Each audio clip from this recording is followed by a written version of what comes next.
Shalom, selamat pagi, saudara-saudara yang dikasihi Tuhan.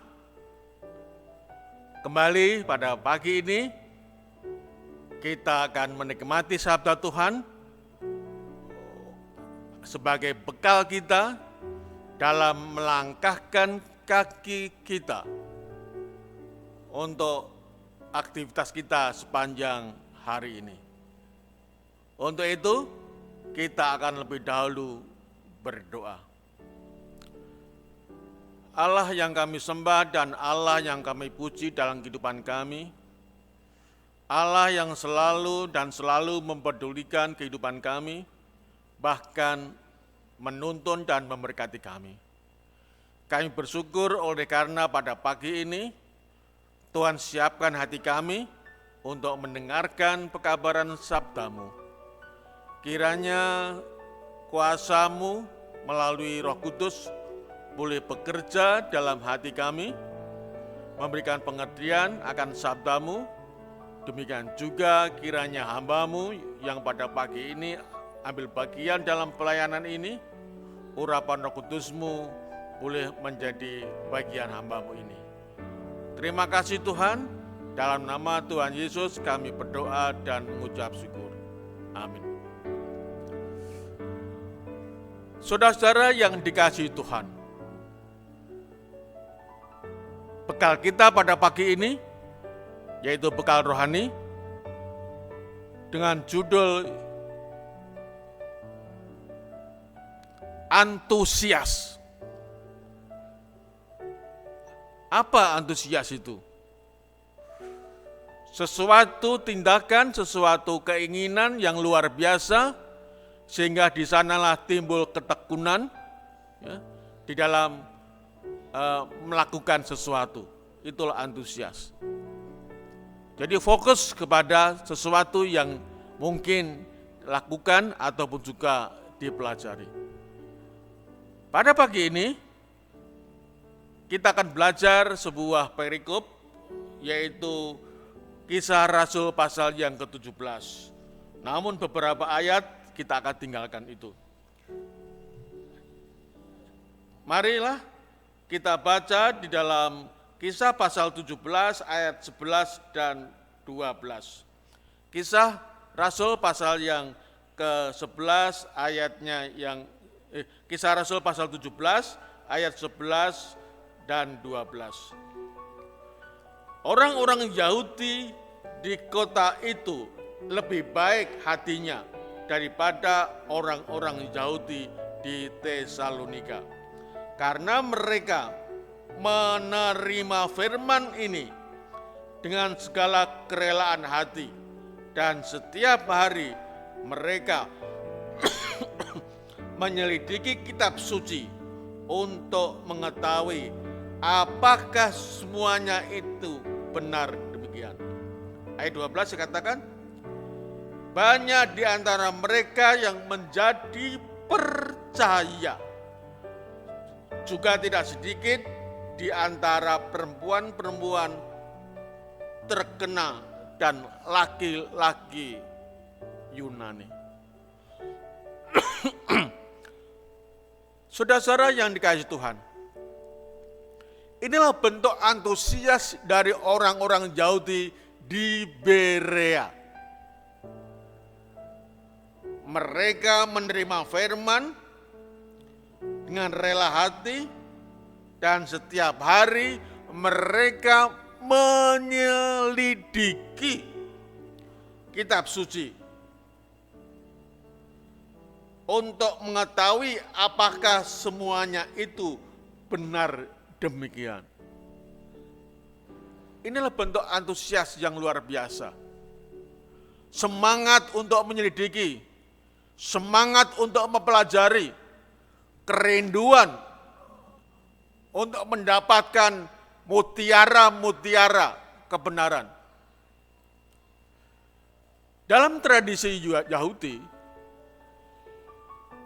bahwa Mesias, orang Yahudi mengenal kata Mesias yang diurapi Ini adalah satu tokoh yang menyelamatkan bangsa Yahudi, bangsa Israel dari penjajahan Roma. Itu pengetahuan tradisi mereka. Padahal saudara-saudara kasih Tuhan, pengetahuan mereka tentang Mesias berbeda dengan fakta yang menunjukkan bahwa Mesias yang mereka tunggu-tunggu, yang mereka nantikan adalah Mesias yang mengeluarkan, yang melepaskan dari penjajahan, bukan penjajahan Roma, namun penjajahan dosa. Itulah sebabnya ketika mereka mendapatkan pelajaran ini, bersyukur mereka menerima. Kita baca adalah ayat 3 dikatakan, Pak Rasul Paulus mengatakan, ia menerangkannya kepada mereka dan menunjukkan bahwa Mesias harus menderita dan bangkit dari antara orang mati. Lalu ia berkata, inilah Mesias, yaitu Yesus yang kuberitakan kepadamu. Jemaat yang dikasihi Tuhan, inilah perbedaan. Mesias, tokoh yang diurapi menurut pelajaran tradisi Yahudi, berbeda dengan fakta sesungguhnya. Dan fakta yang sesungguhnya inilah, yaitu Mesias, Yesus Kristus, yang diurapi, yang mati di kayu salib, yang menderita, yang bangkit dari kubur. Inilah Mesias sesungguhnya yang diajarkan oleh Rasul Paulus kepada orang-orang Yahudi, baik itu di Tesalonika, baik itu di Berea. Perbedaannya adalah kalau di Tesalonika justru membuat kekacauan karena pekabaran ini. Namun di Berea mereka percaya akan pekabaran firman Tuhan. Karena apa? Seperti halnya apa yang disampaikan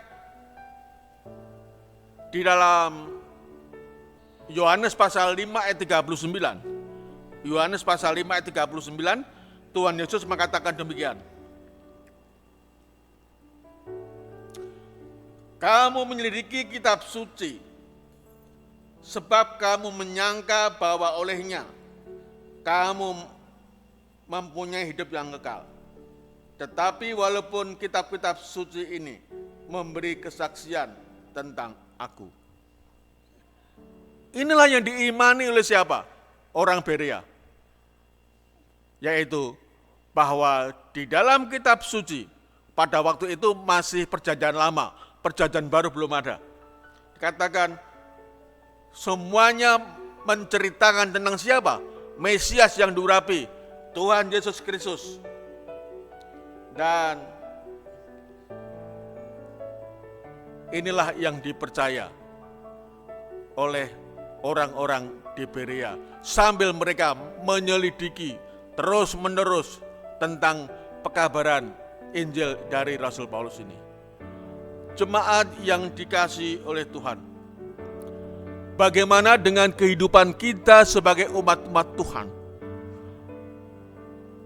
Apakah kita juga bisa mencontoh, atau apakah kita mau untuk mencontoh kehidupan rohani dari orang-orang Berea ini untuk menyelidiki firman Tuhan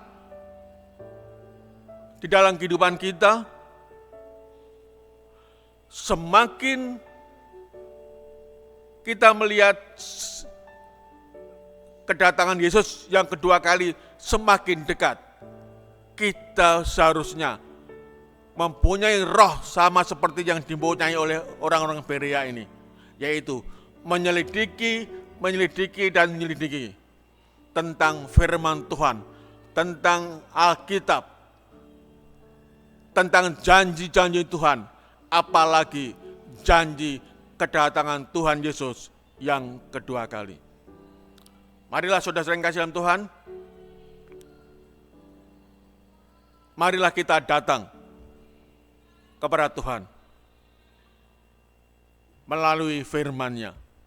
Marilah kita punya roh sama seperti orang-orang Berea ini, orang-orang Yahudi Berea ini, yaitu apa? Menerima firman Tuhan, bahkan menyelidiki firman Tuhan dalam kehidupan mereka. Sehingga bila mana Yesus datang kedua kali, ketika penyelidikan semakin dikuatkan dalam kehidupan kita, kita dipertambahkan iman kita dalam kehidupan kita. Dan suatu kali ketika Yesus datang yang kedua kali, kita sudah siap untuk menerima kehidupan kekal bersama dengan Tuhan Yesus dalam kerajaan surga. Marilah dengan kuasa Roh Kudus kita boleh menyelidiki tentang janji-janji Tuhan, tentang kedatangannya yang kedua kali, tentang kehidupan kekal dalam kerajaan surga. Tuhan memberkati kita semua. Amin.